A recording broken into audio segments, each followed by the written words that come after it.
In August 2017, she launched her own project called Alfreda Foundation to offer help to the homeless people. She is also Managing Director, UCL Group.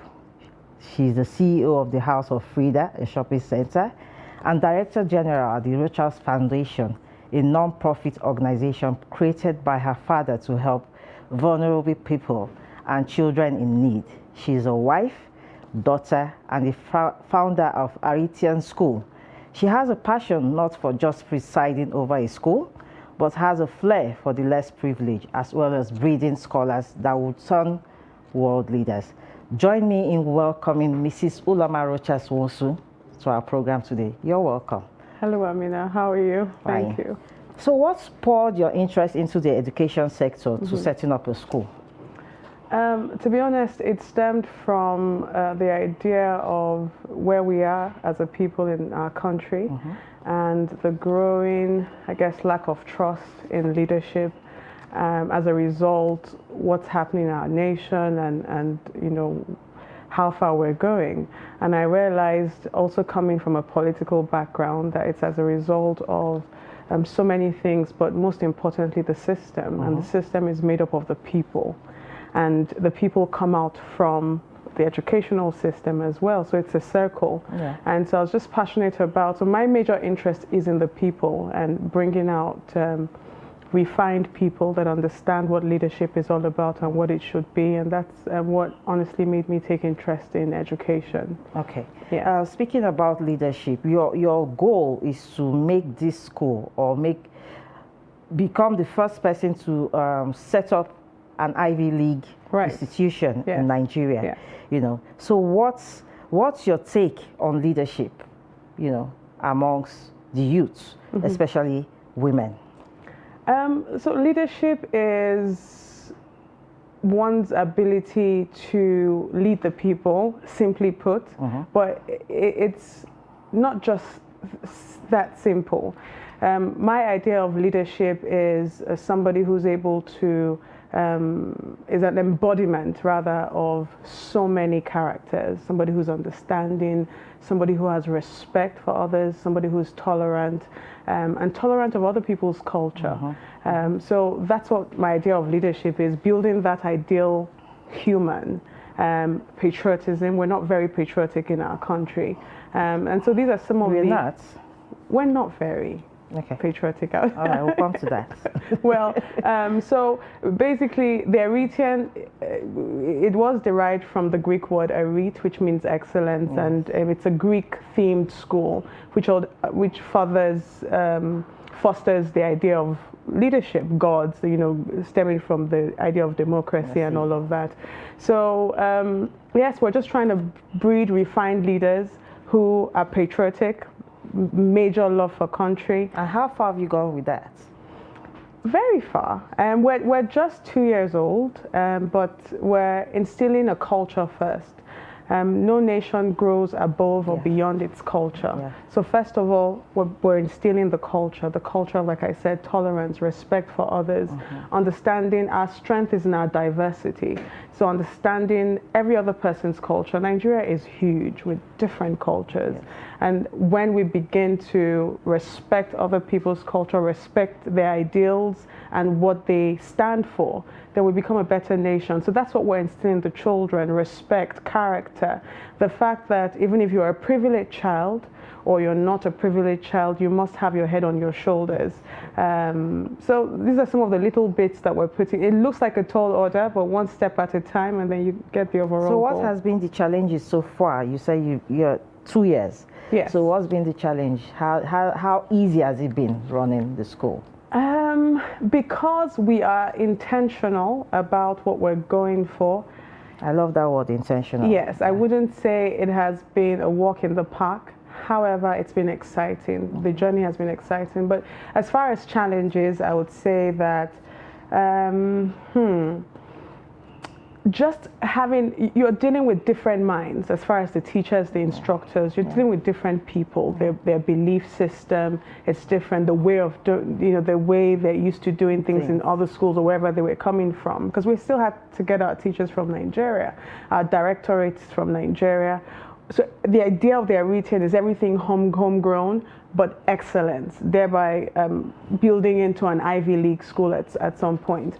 So the challenge would be sort of getting everyone under the same umbrella to have the same ideals, beliefs, culture. So you have people systems. From the north, from the south, from yes, the east. Across the divide. Yes, all in one room. And we're saying this is how we should be, this is what the goal is. Have a mindset change and have everybody on the same on page.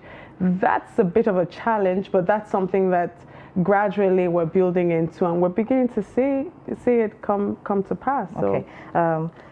This business of education, is it something? Of course, you intend to do the set up the first Ivy League yeah. School in Nigeria. Is it turning out to be a family thing?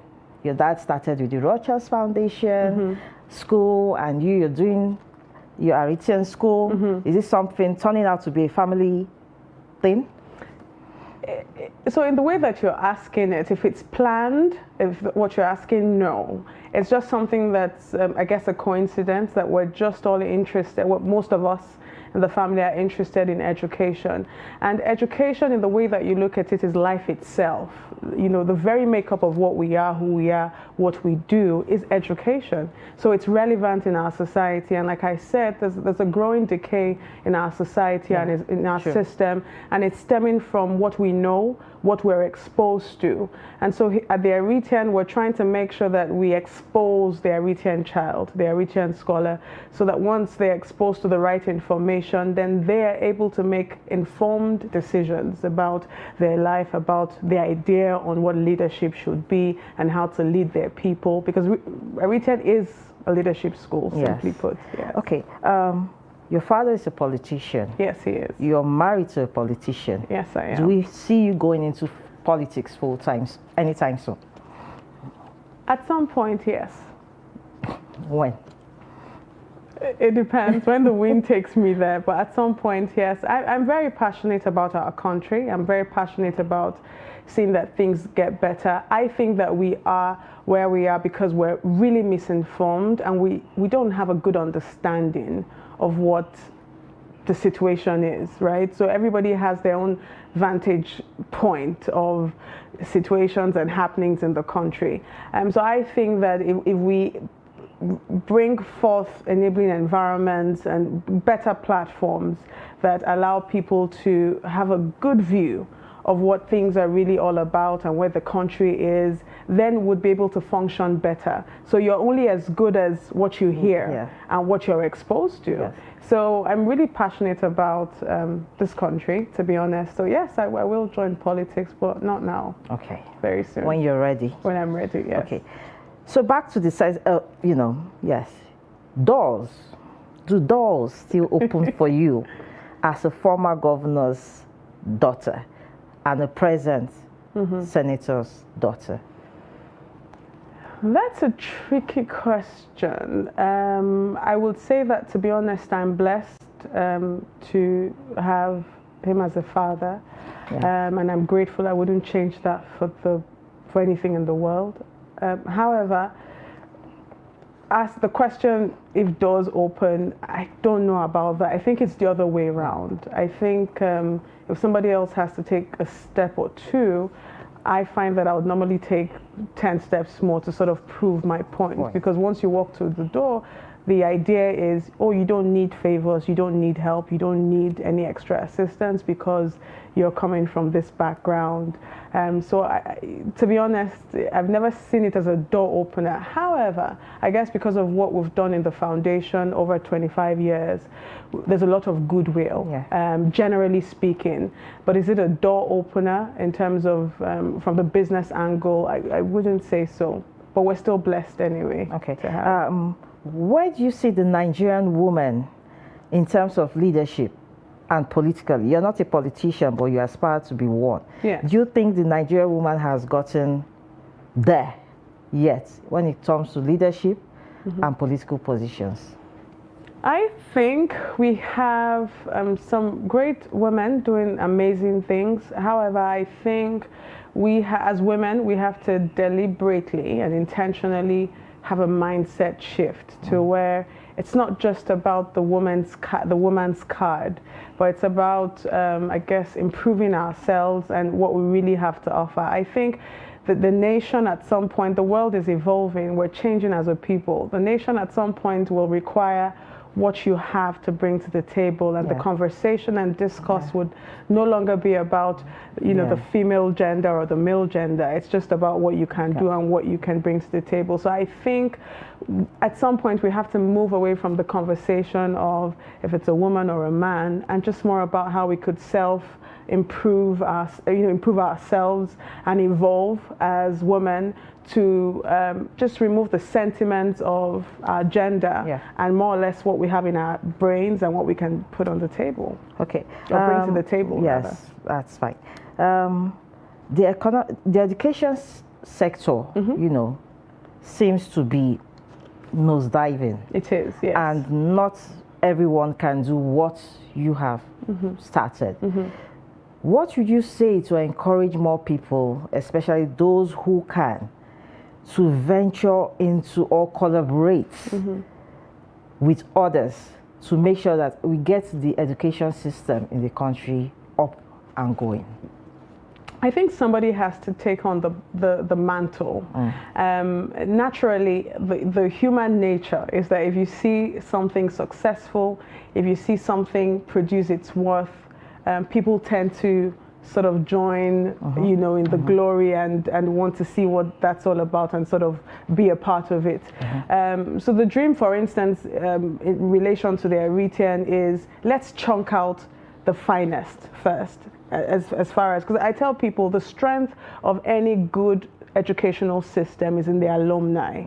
That's why you have, for some of the top schools abroad, like your Harvard, your Ivy League schools, your Yale, Stanford, what makes them Ivy League is not necessarily just the academics or their infrastructure, but it's the strength of their alumni, right? So most of the alumni turn out to becoming world leaders and all of that. So that's what the Eritrean hopes to do. And then hopefully when people are able to see that, look, it is a tall order, but we're changing a system to where we're chunking out a set of children or a set of scholars that with a different mindset.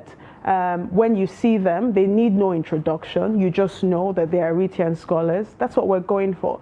By the time you see that small group come out into the society, then that's success recorded. And everybody's saying, look, this can be possible. How can I be a part of this? Maybe I can start my own school that can chunk out these kinds of children. And then you have a narrative change. And then little by little, we begin to change the story. Okay. Just before we go on a break, what would you want to be remembered for? Oh my goodness. I would want to be remembered as a woman who effected change in both the leadership sector and education. Again, I'm tying education to the idea of nation building and leadership. So I want to be known as that woman who was responsible for great men and women who turned out to becoming the greatest world leaders ever known from Nigeria. Great. Simply put, yes. We'll be taking a quick break, and when we return, Uloma will be speaking on leadership qualities and what success means to her.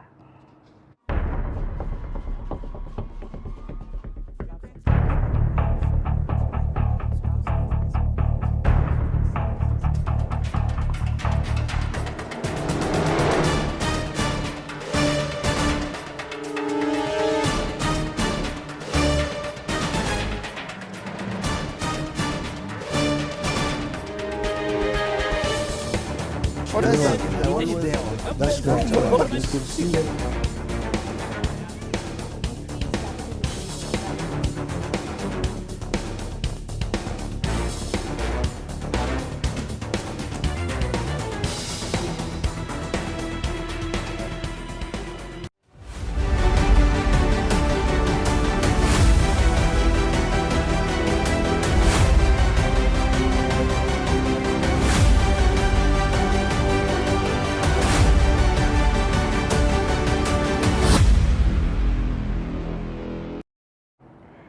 Welcome back. What are your best 3 leadership qualities, and can you give an example in where, one of those qualities had helped in any instance? So 3 best leadership qualities would be, are you talking about mine or generally? Generally. Generally. One who's able to understand. I think understanding is a big part of leadership, with tolerance. One who's able to, a bold leader, someone who's fearless, who is courageous. Just like your dad. I'd like to say so, yes. And one who's decisive, one who makes a decision, stands by it, and is bold. What leadership qualities of your dad have you imbibed in your personal life? The fearless one, the courageous one. Okay. Empathy, tolerance, tolerates a lot, understanding. So everything that I'm saying is sort of what I've seen in him and I've picked up, yes. So yes, someone who's bold, courageous, fearless, but yet has the empathy, who's understanding and tolerant of the people that you lead and people around you. If you could start your business all over again, what would you do differently? Great question. I'll do so many things differently. One of the things I'll do differently is, I'm trying to think of, it's just one, because there's so many I'll do differently. And one of the things I'll do differently would be just take my time. Take my time. There's so many decisions that I took out of excitement, out of just when I started. You always think that, you can fly, the whole world is at your feet. There's just so much ideas. If you're a business owner and you're starting, I'd advise just take your time, one step at a time. With human management, take your time, sort of reading between the lines, don't act on emotions, look through everything, have a second look, have a third look, and just don't act on every idea that pops up in your head. Sort of think through it, sleep through it before you act out on it. So for you, what's the definition of success, especially when it relates to the Nigerian woman? My definition of success is when you're able to influence the people around you positively, when you eventually become a source of inspiration to people that you lead, or people that don't even know you, to be honest, but your story and everything about you sort of inspires them into becoming the best they could possibly be. So that's my idea of success. Your life a reflection of excellence, beauty, not beauty physically, but beauty in the sense of everything that you do and all of that. So yes, it would just be, in a nutshell, a life that's able to inspire and influence positively people around you. Okay. What's the most unrealistic thing you've heard about yourself and want to correct on this show? Ooh, what is it? Unrealistic? Yes. Just absurd. Absurd. Outside the... So coming from the background that you come from, and the worst that I've ever heard is that I am not able to speak, and I'm not able to, and I'm locked away somewhere else abroad, and I don't have siblings, or rather my father doesn't have, my parents don't have children of their own, and that's why they have foundations scattered all over the country. Wow. And so they're adopting children all over the place. So I guess on this show, I'd like to say I'm here. We're 6 of us, we're 6 children, 3 girls, 3 boys. So yes, he does have children of his own. And also has adopted children. And also has over 25,000 adopted children, yes. Do you have any adopted children? No, I don't. I have 4 children, 4 boys. Twins.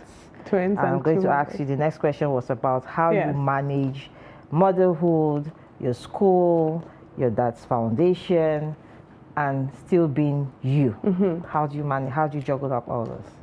Do you ever find time to relax after, just tell us how you juggle up all If this? I'm being totally honest, if I told you that I have the answer to that, I'd be lying. But you know how you find yourself in a situation, you just sort of create a system that works for you. So anytime that I'm at home with my children and my husband, I make sure that I'm a wife and a mother, and I'm present. And every time that I'm at work, I give it 100%. So I'm able to just sort of split myself in that regard, making sure that when I'm at home, I'm not here and there at the same time. So that's how I know I figure it, I figure myself out on a daily basis. Do I have me time? Not as much. I don't travel a lot. I don't have a lot of vacations. No. Yes, a lot of people don't know that. Most times I'm here because I work back to back round the clock. So yes, that's my life really. Okay. Coming from all what you said, from the foundation to your school to yourself, do you have any particular focus on the girl child, particularly when it comes to leadership? Do you have, aside your school, do you have anything special going on for the girl child? Yes, so we have a program. Like I said, our focus, whether it's at the Rochers Foundation or at the UL Group or at Eritian, our focus, or East High Schools is one of my schools as well. Okay. Our focus is to make the girl child safe first, but most importantly, know that you are more than a girl child. You are more than a girl. There's just so much more to you. So don't allow that covering. I grew up in a home, for instance, where we would all line up as girls and boys, but there was really no difference between my sisters, myself, and my brothers. That's not how we're trained. We're all trained to know that, look, 1 + 1 is 2. The facts of life were the facts of life, and it was applicable to both boys and girls. And so that sort of, in a way, toughened us up to get ready for whatever was coming. Now, we weren't prepared to receive things as a girl, not neglecting the fact that obviously as a female there are peculiarities to our makeup and all of that, but there's something about the mind is so powerful that if you train yourself to sort of know that you can do anything, then you don't put that cover. So what I do for the girl child is, first of all, embolden them to know that, look, you can be who or whatever you want to be, as long as you just set your mind to it. And I'm not a big fan of always putting that you're a girl, so this is how you whatever. Yes, there's safety, but remember, if you're strong enough, if you're independent, if you're able to set yourself right, then the conversation of having to be protected or a covering, an extra covering, wouldn't be there because you're standing for yourself. So that's something that we do and we teach. So if you notice from our conversation, I keep taking it back to a general education where we just put the female and the male at par. And then the power in that kind of education is a great woman is one who knows her power, her strengths. Not that you're powerful all around. Of course, when you're a wife to a husband, you know your role as a wife. If you're a leader, you know your role as a leader. If you're a friend, you know your role as a friend, a sister, a brother. How could you effectively play that role? As it will go for the male folks. If they were a husband to their wives, how would they play that role? If they were leaders as men, how would they play that role? So it just goes that way. So the idea is, as a woman, just be the best you can possibly be in everything that you're doing, whether it's a wife, mother, child, sister, anything. Just be the best. Okay, I'm going to take you back to a sad incident. It's occurred early this year, where the EFCC barged into the house as a woman, and you said your mom was pushed, or yourself. I can't remember the story. How did that impact or affect you as a daughter, as a wife, as a mother? How were you able to, what advice will you give women in that situation? Okay. So again, during that unfortunate incident, and it wasn't a good one, again, I didn't receive it as a woman. In fact, I could possibly be a man in that position. The first thing was what was right, looking through, our rights, what was legal, what was illegal, and all of that. So my advice to women in that situation would be, first of all, just find yourself. Protect yourself. It still stems back to the legality of anything. So what are your rights? What are you exposed to? Because when it comes to legal issues, what's legal for a man is so legal for a woman. It's no difference to when it's a woman or a man. So I didn't receive it in any different way as a girl or as a woman. I didn't feel less protected or more vulnerable. I just received it as something that had happened in the home, and my responsibility was to find out how we could be better protected and how we could pursue it legally to make sure that such event doesn't occur next time. Okay, my last question, what's your favorite meal?